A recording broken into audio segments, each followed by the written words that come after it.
Can we talk about the QB carousel? I think it's a fascinating year for veterans or guys that are kind of semi-veterans that are going to be probably on the move, most of them. And the first one I think that's most interesting is Carson Wentz. Now, Jalen Hurts, so much talk about the tanking, did not play particularly great in the finale, gets pulled.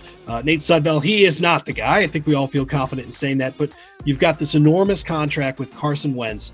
What's a realistic option for him? And where do you think he might be a natural fit?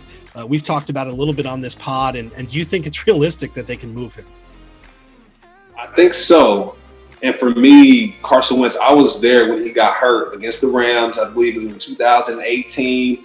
I was there for that game. I was on the sideline for that game. And so watching him before he got hurt, we were like, wow, this guy's unbelievable. And right, for the Rams, they picked Jared Goff over Carson Wentz. So we're like, oh man, do we make the right choice here? And of course, Jared Goff ended up going to the Super Bowl, doing his thing. But Carson Wentz is a great athlete. And I can see possibly, depending on what happens with Drew Brees, right? Got the Taysom Hill. You got Jameis, who's on a 1-year contract. Ooh. That could be a nice little fit for Carson Wentz. That's what I'm predicting, or possibly the Lions, right? Depending on what happens with Stafford. But that's what I'm thinking. Maybe the Saints, it could be a good move for Carson Wentz and the Saints. Interesting. Marcus, what about you? So we talked about the Colts a lot. That just seems like the natural fit. Everybody pairing him back with Frank Wright. Maybe that happens. But I'll give you two other ones. What about the Washington football team? I don't think Alex Smith is a long-term answer. Could Philadelphia potentially trade him inside the division? Probably not, but if they decide to move on from him and Washington gives a second or third round pick, might be awfully hard to turn that down. Another one is the Denver Broncos. I don't think Drew Lock is the answer.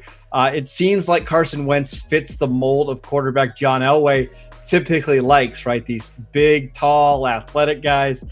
Maybe you bring him in, you compete with Drew Lock, and you have two mediocre quarterbacks in that franchise. Yeah, I think that's a natural fit. Also would love to have the Bill Belichick ego factor and just say, give me him.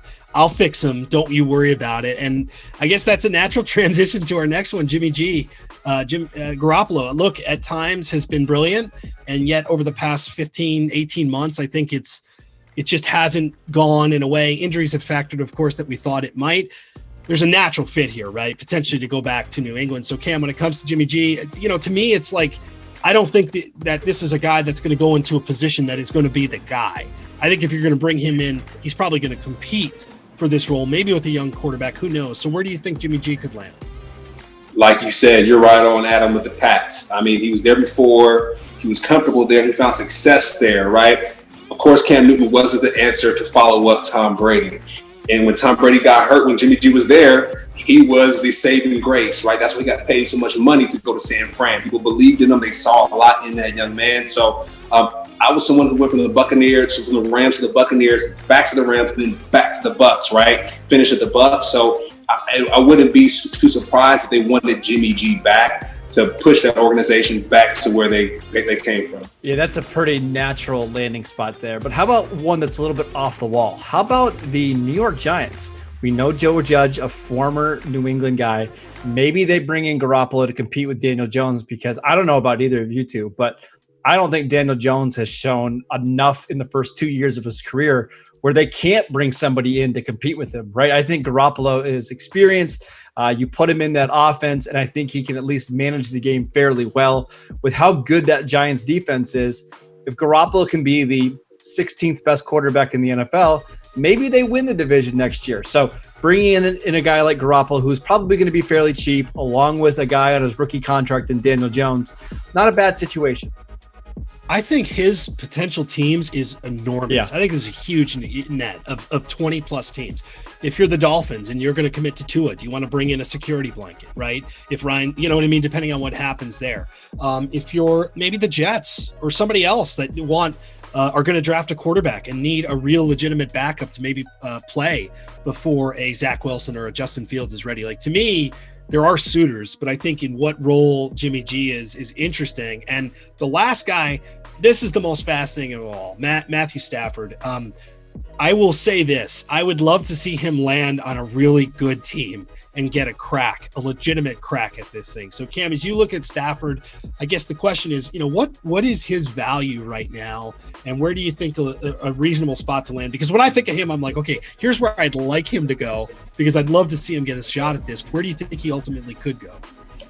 My thing is, hopefully he can stay, right? Hopefully he can stay at the Lions, right? Because when I think of the Lions, I think of Matthew Stafford, right? And Megatron, of course. I had a chance to play against those guys, and like, oh, that's a great matchup. But I don't really see him moving possibly, but and it also depends on the head coach, right? They fire Matt Patricia, so whoever comes in is going to have to be someone who can fit his mold. But I would like him to stay there if they find a coach that can fit him. Yeah, I think the Lions are probably the best fit for Matthew Stafford, but I would love to see him in Indianapolis, right? Put him behind that offensive line with a great running game and a really good defense. And all of a sudden, now that's a Colts team that can really compete. Both Phillip Rivers and Jacoby Brissett, their contracts are set to expire at the end of this year.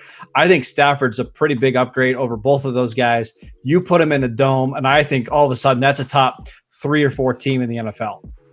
I think this will be fascinating, right? If Big Ben retires, could he be a fit for the Steelers? That would be a great situation for him, right? San Fran, where they're looking for a quarterback. So I think you've got a lot of franchises that have to figure out where they are. Do you rebuild? Do you start over? Or you think you have a good enough roster and pieces around him to bring a guy like this in?